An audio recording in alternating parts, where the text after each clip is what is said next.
ሰላም ጤና ይስጥልን ውድ የቻናላችን ተከታታዮች የፕሮግራማችን ቤተሰቦች፣ ይህ አብዲራዋ ቲዩብ ነው። ፕሮግራማችንን ላይክ በማድረግ እንዲጀምሩ። ላይክ ስታደርጉ የዚህም ፕሮግራም ተደራሽነት ተደማጭነት በእጅጉ ከፍ ስለሚያደርግ ላይካችሁ ይጠቅመናል። ላይክ እያደረጋችሁ ፕሮግራማችንን እንድታደምጡ፣ አዲስ ከሆናችሁ ቻናላችንን ሰብስክራይብ በማድረግ የደወል ምልክቷን በመጫን ለቻናላችን ቤተሰብ እንድትሆኑ የአክብሮት ግብዣችን እያቀረብን ይህንን ፕሮግራም ከሀገር ውጭ በባህር ማዶ የምታደምጡ የቻናላችን ተከታታዮች ድጋፋችሁን በሱፐር ስቲከር፣ ሱፐር ቻት፣ ሱፐር ታንክስ ለቻናላችን እንድታበረክቱ የአክብሮት ግብዣችን እያቀረብን የሶስተኛ ክፍል ፕሮግራማችን በቀጥታ ትኩረት የሚያደርገው እንግዲህ የዛሬ ምሽቱን የፍጻሜ ጨዋታ ይሆናል።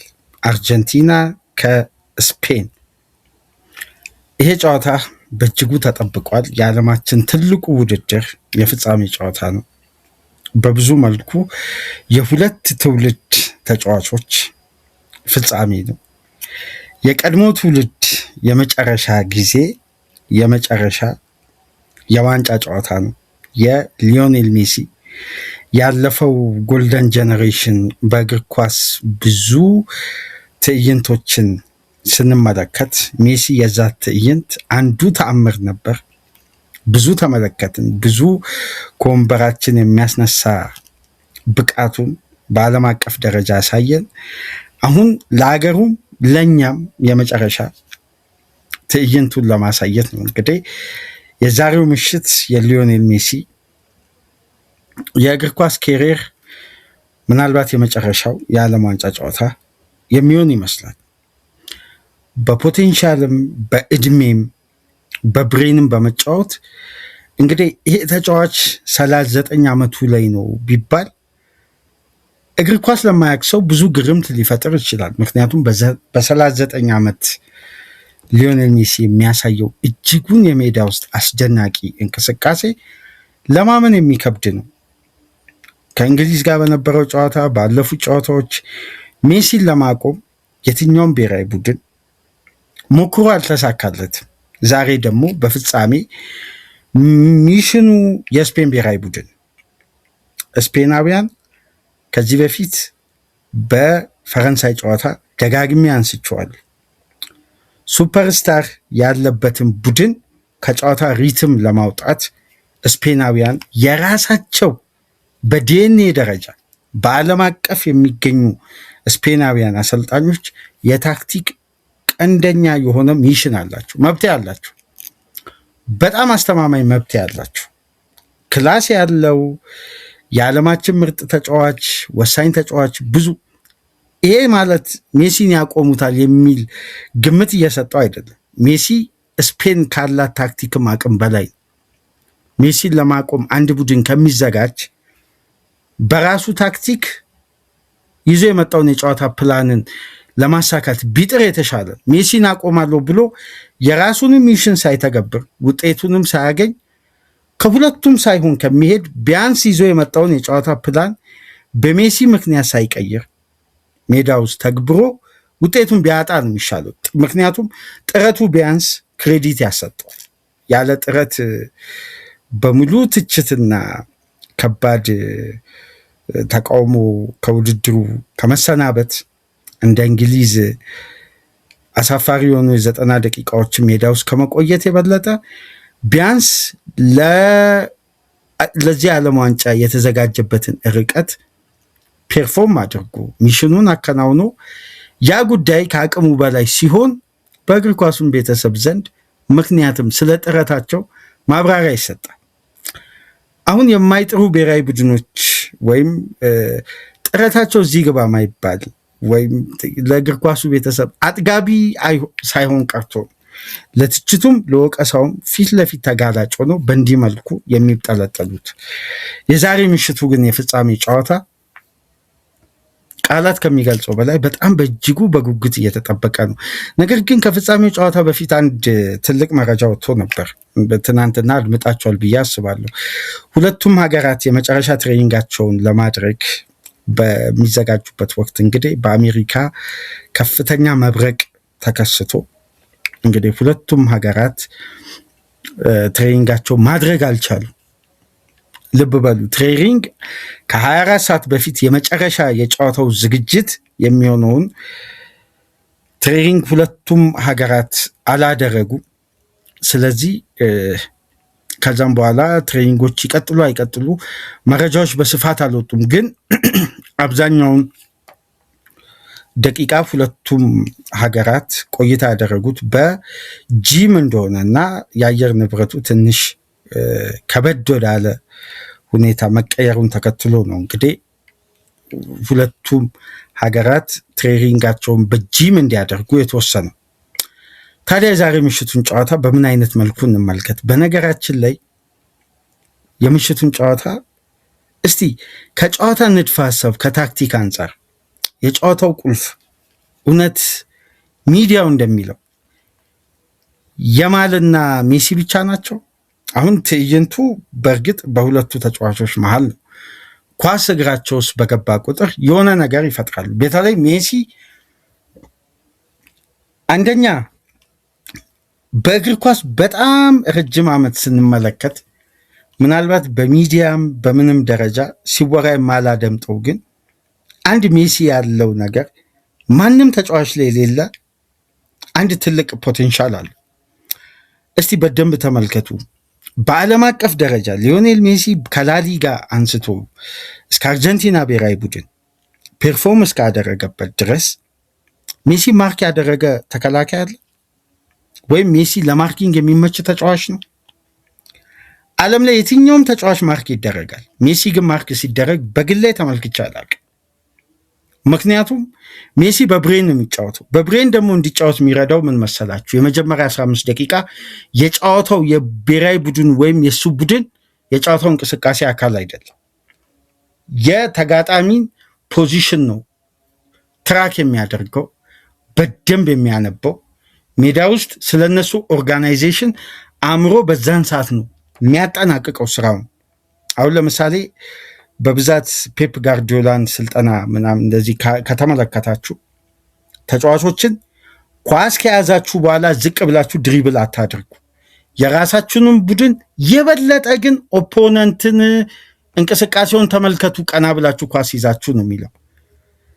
እናንተ የተጋጣሚን ፖዚሽን ለማሸነፍ ስፔስ በፈለጋችሁ ቁጥር የራስን ተጫዋች ወደዛ ስፔስ ትገፋዋለህ ይላል ጋርዲዮላ። ለዛ አንድ ተጫዋች ኳስ ይዞ ዝቅ ብሎ ድሪብል የሚያደርግ ከሆነ የመጀመሪያ ችግሩ የሚፈጠረው ከጋርዲዮላ ጋር ያ ነው። ለምሳሌ 2 ዓመት ሙሉ ዶኩ ከጋርዲዮላ ጋር እኩል ቤንች ላይ ቁጭ ብሎ እንዲማር የፈለገበት ዋነኛ ምክንያት እሱ ነው። ዘንድሮ ቀና ብሎ መጫወት ሲችል፣ ፓስ ማድረግ ሲጀምር፣ እነ ፎደን ደግሞ ባላቸው ቴክኒካል አቅም ተርን እያደረጉ አማካይ ክፍል ላይ የተጋጣሚን ሙቭመንት ትራክ ከማድረግ ይልቅ የራሳቸውን ስኪል እያደረጉ ወደፊት ሜድን ፔኔትሬሽን ደጋግሞ ማስጠንቀቁን ተከትሎ እነዚህ ተጫዋቾች ሊሻሻሉ አልቻሉም። ወደ ቤንች በቀጥታ ወረደ።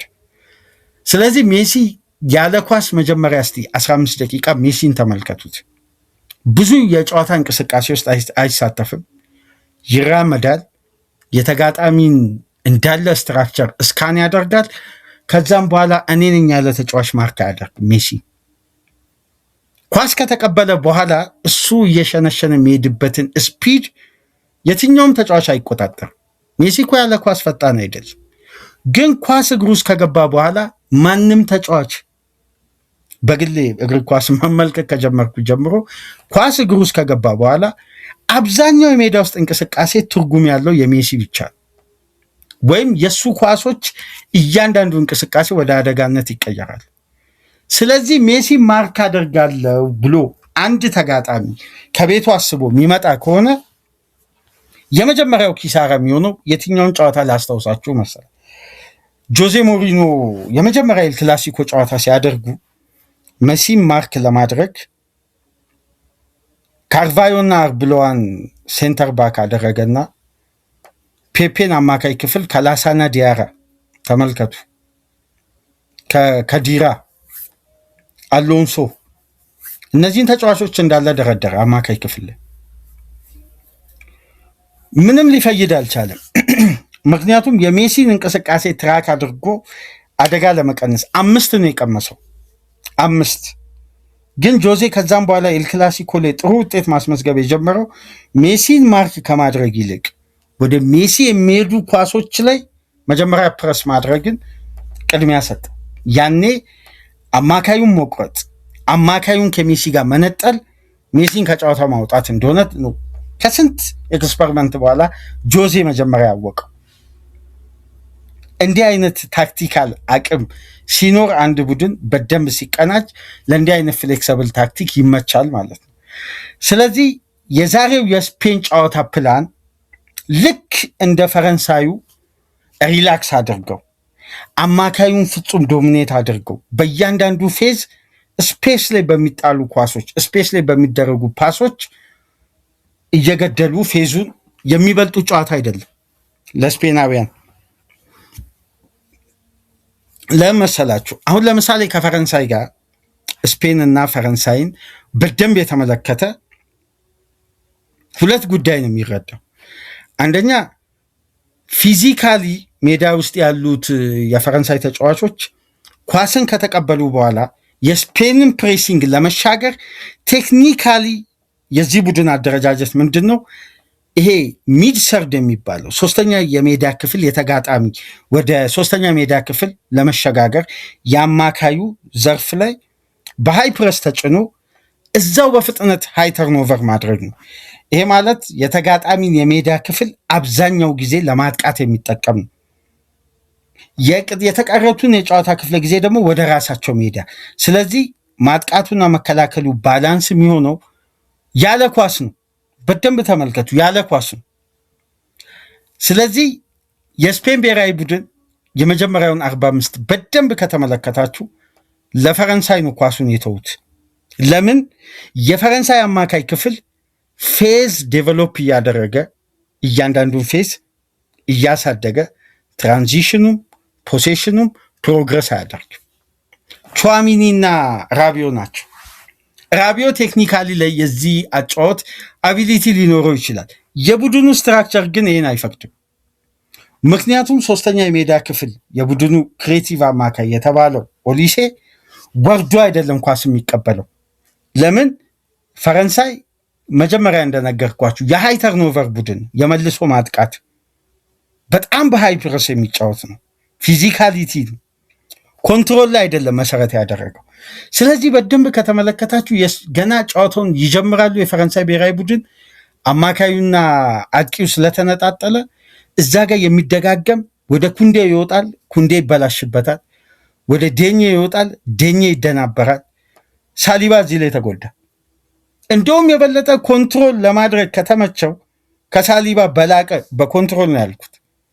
ኮንትሮል ኳስን ለመቆጣጠር ሉኳ በግራኝ እግር የተሻለ ነበር። የበለጠ የሉኳ እዛ ቦታ ላይ መግባት ቢያንስ ኳሱን አውርዶ የፈረንሳይ ብሔራዊ ቡድን ቢልዳፕን የተቀናጀ ያደርገዋል ሲባል ከሉኳ ኳሶች እንደተነሱ የስፔን ብሔራዊ ቡድን ስፔስ በከለከለ ቁጥር ፈረንሳዮች ፓስ የሚያደርጉበትን ኤሪያ ያጣሉ። ለምን? ቴክኒካሊ ከኳስ ጋር አይደለም የፈረንሳይ ብሔራዊ ቡድን የተደራጀው። ስለዚህ ለስፔን ፕሬሲንግም የጨዋታ ስታይልም አመቺ ሆነ። ይሄ ሲስተም ደግሞ አውት ኦፍ ፖዚሽንን ታስታውሳላችሁ። ጋርዲዮላ አርቴታን በካራቦ ካፕ የበታተነው ጨዋታ 4-2-4 ያን ጨዋታን የተጠቀሙት ዴላፊዮንቴ አማካዩን እና ተከላካዩን ነጠሉ። አማካዩ ተቀብሎ ኳስን እንዳይመሰረት ኦሊሴን ነጠሉት። ራቢዮት ቢጫ አይቷል። ስለዚህ ቹዋሚኒ አጠገብ ኦልሞ እየገባ ይወጣል። በድጋሚ ፋቢያን ሩይዝ እየገባ ይወጣል። ቤና ወደ መሃል እየወረደ ይወጣል። ስለዚህ ያ ኤሪያ ለቹዋሚኒ ምቹ ሊሆን አልቻለም። ከሆነ ቢሆን ቦልኬሩ አስተማማኝ ስለሆነ ገፍቶ ፔኔትሬት አድርጎ ከራሱ ሜዳ ድሪብል እያደረገ ይወጣል። ይሄ ቴክኒክ ራቢዮን ደግሞ ለዱዌል እያጋለጠ ቢጫ የመመልከት አደጋ በጊዜ ስለተፈጠረ ራቢዮም ተደናገጠ። ስለዚህ የጨዋታው ታክቲክ መበላሸት ዋነኛ ምክንያት ማነው? አውሬሎ ቹዋሚኒ ነው። ቴክኒካሊ ፕሮግሬሲቭ ፓስ ሳይሆን ልክ እንደ እንግሊዛውያን አማካዮች ወደ ሳይድ ነው ፓስ የሚያደርጉ። አሁን ይሄ የጨዋታ ሲስተም ታዲያ ስፔንን ስፔስ እና ይሄ ሃይብሪድ ፕሬሲንግ በሚባለው ጨዋታውን በፈለጉት መልክ እንዲቆጣጠሩ ረዳቸው። ለምን? ባፔ ጋር ምርት የለም፣ ኦሊሴ ጋር የሚሸጋገር ኳስ የለም፣ ዴምቤሌ ጋር ኦቨርላፕ አንደርላፕ የሚያደርገው የኩንዴ እንቅስቃሴ የለም፣ ዲኜ ባርኮላን አይረዳም። አማካዩ በአስተማማኝ ሁኔታ አጥቂውን ነጥለው ስፔኖች በዚህ ሲስተም ሻርፖን። ከአርጀንቲና ግን ይሄ ሲስተም አይሰራም። ምክንያቱም ለምን መሰላችሁ? አርጀንቲና ፊዚካሊም ቴክኒካሊም የተቀናጀ አማካይ፣ ፈረንሳይ ፊዚካሊ ነው። ቴክኒካሊ ከኳስ ጋር ያላቸው ግን ፕሮግረስ በጣም ዝቅተኛ ነው። ይህም ምናልባት አብዛኛው የእግር ኳስ ቤተሰብ ላይቀበል ይችላል። ያን ጨዋታ ደግማችሁ እዩ። ሃይላይቱ ኳስ ከያዙ በኋላ የፈረንሳይ አማካዮች ምን እንደሚያደርጉ ሜዳ ውስጥ ግራ ይገባቸዋል። ለምን? ኦሊሴ ከሶስተኛ የሜዳ ክፍል በኋላ ነው፣ ከሚድ ሰርድ በኋላ ነው በጣም ድሪብል እያደረገ የሚሄደው። እዛ ጋር ኳሱ መጀመሪያ ከምንጩ እንዳይመጣ ነው ያደረጉት ስፔኖች። ነገር ግን የአርጀንቲና አማካይ ይሄ በዘመናዊ እግር ኳስ ታስታውሱ እንደሆነ በቅርቡ ቼልሲ ቤት ጣሊያናዊ አሰልጣኝ ኤንዞ ማሬስካ አንድ ተለዋዋጭ ታክቲክ አምጥቶ ብዙ ሲያነጋግረን ነበር። በጣም ምርጥ ሆነ። ግን በተደራጀ ቡድን ውስጥ ነው ያ የታክቲክ ሲስተም መልክ ይዞ ለስኬት የሚያበቃው። ባላንስ ኦፍ ዘ ጌም የሚባል የጨዋታውን እንቅስቃሴ በተጋጣሚው አይነት መመሰል።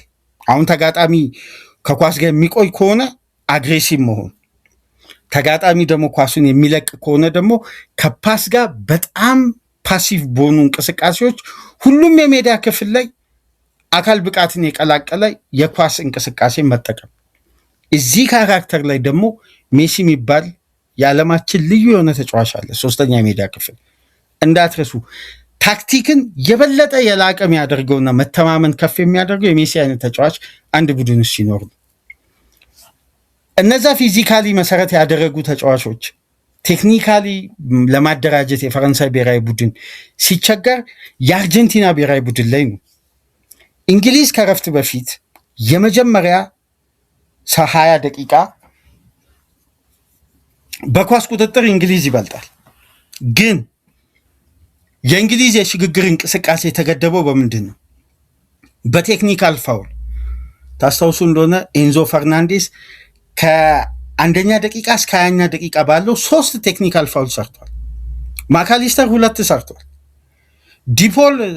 ዲፖል አልኩ ፓርዴዝ ቤሊንጋም ላይ ፋውል ሰርቷል። 3ቱም ግን ካርድ አላሰጡ።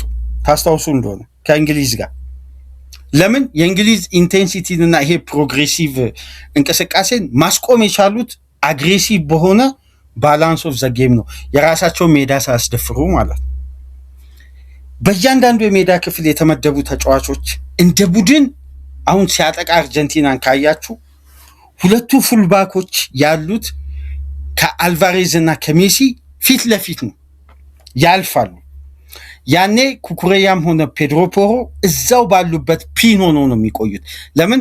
ታላፊኮም ሞኒናም ተጠግተው ይጫወታሉ።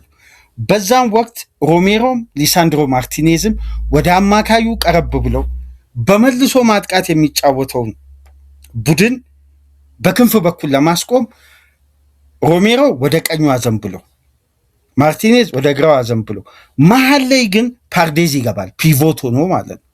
ያኔ 2 ተጫዋቾችን ወደፊት የሚገፋው ማንን ነው? ኤንዞ ፈርናንዴዝን እና ማካሊስተርን። ከነሱ ፊት ለፊት ማን አለ? ሜሲና አልቫሬዝ አሉ። ይሄ ባላንስ ኦፍ ዘጌም ደግሞ አንድ ቡድን እያንዳንዱን የሜዳ ፌስ የስፔን አይነት እንዳያሸንፍ ይገድባል። አሁን ተመልከቱ፣ የፈረንሳይን ሲስተም በራሳቸው ሜዳ ነው ያስቆሙት ስፔኖች። አርጀንቲና ግን በዚህ ሲስተም ራሱ ሜዳ የሚገደብ ቡድን አይደለም። ለምሳሌ ኤንዞ ፈርናንዴዝን በግራ 8 ቁጥር ሊያሰልፉ ይችላሉ። ማካሊስተርን በግራ 8 ቁጥር ሊያሰልፉ ይችላሉ። በቀኙ የሜዳ ክፍል ለምሳሌ ከእንግሊዝ ጋር ትልቁ የስካሎኒ የታክቲክ ፕላን የነበረው ጆቫኒ ሲሞኒ አግሬሲቭ እየሆነ በደንብ የዛን ጨዋታ ዕለት ተመልክታቸዋል። ለጎርደን የሚደረገውን እርዳታና ሙቭመንት ለመቁረጥ ነው እዛ ጋር የጆቫኒ ሲሞኒ ዋነኛ መሰለፍ። አሁን በዚህኛው ጨዋታ ከግራው የሜዳ ክፍል ይልቅ እርዳታ የሚፈልገው የቀኙ የሜዳ ክፍል ነው ያማል ያለበት ከታላፊኮ ጋር ነው የሚገናኘው። ግን የግራው ለእንግሊዝ ፍጥነት እጅጉን በጣም ወሳኝ ስለነበር ጆቫኒ ሲሞኒ እዛ ጋር አግሬሲቭም እየሆነ ጨዋታውን በዳር ካርትም እያበላሸ ቢሆንም ሜዳ ውስጥ ያለው ሚሽን ያን የእንግሊዝን የግራ የሜዳ ክፍል ማጥቃትን መገደብ ነው። ምክንያቱም በዚህ ዓለም ዋንጫ እንግሊዝ ለምሳሌ ሃሪኬን፣ ጁዲ ቤሊንጋም ካስቆጠሯቸው ግቦች እንቅስቃሴ መነሻ ካያችሁ ከግራው የሜዳ ክፍል የተጀመረ ቢልዳፕ ስለሆነ ይሄ ደግሞ አርጀንቲናን ስጋቱ ስለከተተ ያን ተጫዋች ተጠቀመ። የበለጠ በዚህ ጨዋታ የግራውን 8 ቁጥር አሁን ባለፉት ተለዋጭ በሆኑ ጨዋታዎች ከአርጀንቲና ጋር ከረፍት በፊት ማካሊስተር ነበር፣ ከረፍት በኋላ ኤንዞ ፈርናንዴዝ ሆኑ። ሁለቱ በደብል ፒቮት ልክ ፓርዴዝ እንደወጣ። ስለዚህ ይሄን ጨዋታ ሊወስኑ የሚችሉት የሜሲና የየማል የግል ጥረት ብቻ አይደለም፣ አንዱ ነው። ግን አጠቃላይ ጨዋታውን ሁለቱ አይበይኑ። የጨዋታው ትልቁ ሚሽን ያለው ሮድሪና ማካሊስተር ላይ ነው። ሁለቱ ተጫዋቾች ላይ ነው ያለው። ለምን መሰላችሁ? በአርጀንቲና ማጥቃት ላይ የማካሊስተር የፋይናል ይሄ ሚድ ሰርድ ላይ ያለው የመጨረሻ የፋይናል ተች በሽግግር በቀጥታ ለአርጀንቲና ቀጥተኛ እድል በመፍጠር በዚህ ዓለም ዋንጫ የመጀመሪያ ተጫዋች ነው። አሁን ለምሳሌ ከማካሊስተር የተነሱ እንቅስቃሴዎች ለአርጀንቲና ቢግ ቻንስ ክሬት ላይ ትልቅ ተጽዕኖ ፈጥሯል። አልፎም ይሄ ተጫዋች ሙቭመንቱ ትራክ የሚደረግ የሚገመት ስላልሆነ እየሄደ ትላልቅ ሙከራዎችን ከእንግሊዝ ጋር ሲያደርግ አይተናል። ሮድሪ ያ ላልተፈተነው ወይም በደንብ ላልተጋለጠው ወይም በደንብ በአደረጃጀቱ በተጫዋቾች ቅንጅት መናበብ ምክንያት ሶሊድ እንደሆነ የሚነሳለት የስፔን ብሔራዊ ቡድንን በአስተማማኝ ሽፋንና በተለይ ከፈረንሳይ ጋር የነበረው ሮድሪ ለምን ባለንዶር እንዳሸነፈ ማረጋገጫ የሰጠበት ነው። ያ ሮድሪ ግን በዛ ነፃነት ዛሬ አይጫወት። ምክንያቱም አጠገቡ ጋር የሜሲ ሙቭመንት መሀል ለመሀል የሚያደርገውን መከታተል አለበት። እሱ ብቻ አይደለም፣ ከሱ ጀርባ አሁን ሮድሪ ወደ ሜሲ እንቅስቃሴ ትራክ አድርጎ የሚሄድ ከሆነ ከሱ ጀርባ ደግሞ የማይገመቱ ሩጫዎች የሚያደርጉት ኤንዞና ማካሊስተር አሉ። ስለዚህ ዛሬ ምሽት የጋራ ኳስን በአስተማማኝ ሁኔታ የሚያሸንፍ ቡድን ጨዋታውን ያሸንፋል ነው የኔ ግሌ ግምት። የጋራ ኳስ ስላችሁ በእያንዳንዱ እንቅስቃሴ ለምሳሌ ስፔንም አርጀንቲና ላይ የምናየው አንድ አይነት ባህል አለ። በትንሽ ንክኪ አጋነው ፋውል ወይ ቅጣት መፈለግ። እንደነዚህ አይነት እንቅስቃሴዎች ላይ የፈጠነ አድቫንቴጅ የሚወስድ ቡድን በየትኛውም የሽግግር እንቅስቃሴ አደጋ ይፈጥራል። ለምን? ስፔንም ያማል አላት፣ አርጀንቲና ደግሞ የዓለማችን ምርጡ ተጫዋች አለው ሶስተኛ ሜዳ ክፍል። ስለዚህ የአማካይ ክፍሉን ስፔን እንደ ፈረንሳይ አርጀንቲና ላይ ብልጫ አትወስድም። አርጀንቲና የስፔንን ፕሬሲንግ ለማለፍ የሚቸገር ሀገር አይደለም። ስለዚህ የሁለቱም ቡድኖች ዳይናሚክስ ታክቲክ ብቻ ሳይሆን እዚህ ጨዋታ ላይ አባካኝ ያልሆነ ብሔራዊ ቡድን የዓለም ዋንጫውን የሚያሸንፍ ይመስለኛል። ሻርፕ የሆነ አርጀንቲናን ተመልከቱ። ቢግ ቻንስ የአገር የሚስቱት አርጀንቲና ናቸው። ስፔን ደግሞ ክሊኒካል ናት እንደምታውቁት። በ50 ደቂቃ አንድ እድል ቢያገኙ አንዱን ኮንቨርት የማድረግ እድላቸው ሰፊ ነው። ምንም እንኳን ሾት ኮንቨርዥን ሬት የስፔን ብሔራዊ ቡድን የተሻለ ቢሆንም ግን አርጀንቲና ሜሲን ይዛ ስለ ሾት ኮንቨርዥን ሬት መወያየት የለብን። ከምንም ላይ ሊያስቆጥር ይችላል። ከ0.001 ኤክስፔክተድ ግብ ላይ ሜሲ ሊያስቆጥር ይችላል። ስለዚህ የዛሬው ጨዋታ የአማካይ ክፍሉን የበለጠ ቡድን ጨዋታውን የመግደል አቅም አለው ብዬ አስባለሁ። የበለጠ ግን ይሄ ጨዋታ እንዳለፈው የኳታር ዓለም ዋንጫ በበርካታ ግቦች የሚታጀብ ይመስለኛል። የሁለቱም ብሔራዊ ቡድን ተከላካዮች አርጀንቲና ገፍቶ በመጣ ቡድን ስትፈተን ግብ ይቆጠርባታል። ስፔን እስካሁን በታክቲክ የበላይነት የሚቆጠርባትን የማጥቃቱን እንቅስቃሴ መገደብ ችላለች። ግን በአርጀንቲና አይነት ማጥቃት አልተፈተነችም ብዬ ነው የማስበው። ምክንያቱም ፈረንሳይ ላይ ያለውን ጨዋታ የእግር ኳሱ ቤተሰብ እንዲመለከት የምፈልገው የአማካይ ክፍሉ ልዩነት፣ ቴክኒካል እና ፊዚካል ጨዋታውን ልዩነት ትልቁ ፈረንሳይ በፊዚካል መጣች፣ ስፔን በቴክኒክ መጣች። ቴክኒክ መቼም ጨዋታን ያሸንፋል። ፊዚካል ከቴክኒክ በኋላ የሚመጣ ነገር ነው። በብሬን የሚጫወት ቡድን ነው ዓለም ላይ ሁሌም የፈለገውን ድል የሚያሳካው። ኤንሪኬን ተመልከቱ። በብሬን የሚጫወቱ ተጫዋቾችን ሰብስቦ ማንንም እየሸነሸነ ነው ዋንጫው የሚያነሳው። ማንንም የዓለማችን ጥሩ ብቃት ላይ ያሉትን ቡድን የእንግሊዝ ሁሉንም ቡድኖች አሳምኖ ነው ያሸነፈው። ጠቅላላ በየጊዜው እያገኘ ነው በአስተማማኝ ሁኔታ የሚያሸንፈው። ለምን? በብሬን የሚጫወቱ የሚናበቡ ተጫዋቾች እንጂ ፊዚካልን አላስቀደመም። ምክንያቱም አሁን ቪቲኛ ፕሪሚየር ሊግ ቢመጣ የ8 ቁጥር ተጫዋች እንጂ ዲፕ ላይን ፕሌይሜከር አይሆንም። ግን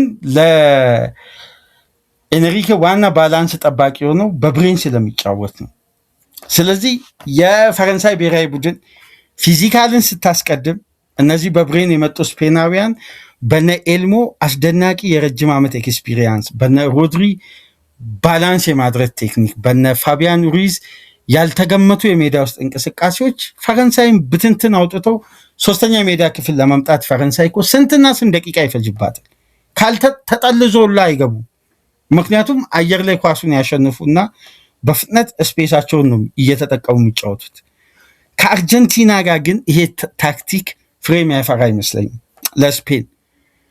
ስፔን በሁለት ምክንያት በዛሬው ጨዋታ ዋጋ ልትከፍል ትችላለች። አንደኛ ኩኩሬያ ሜሲን ማርክ አደርጋለሁ ካለ እንደ የማል እንደ ሌሎች ተጫዋቾች ከዚህ በፊት በክለብ ደረጃ በነበረበት ወቅት ማርክ አደርጋለሁ ካለ ከነሳካ ጋር አንድ ለአንድ የሚያደርገውን ይሄ ኩኩሬያ ትልቅ ጨዋታ ላይ የሚፈጥረውን አይነት ሁኔታ ፈጥራለሁ ካለ ብሔራዊ ቡድኑን አጉድሎ ዋጋ ያስከፍላል።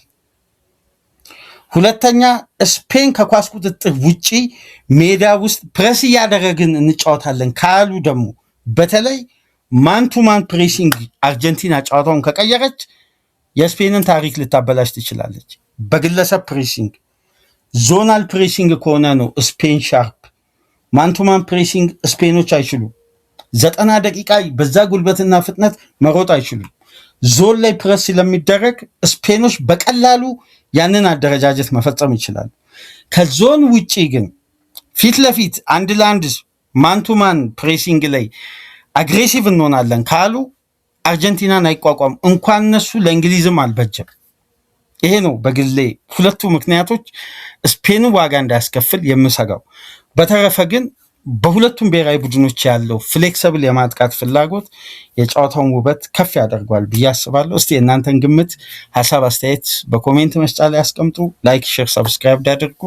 ከሀገር ውጭ የምታደምጡ ድጋፍ አድርጉ። የሮጀርስ ዝውውር መጠለፍ፣ በምሽቱ የተመዘገበው የ6-4 የእንግሊዝ ድል የዛሬውን የፍጻሜን ጨዋታ እሁድን ከእናንተ ጋር በእንዲህ መልኩ ቆይታ አደረግን።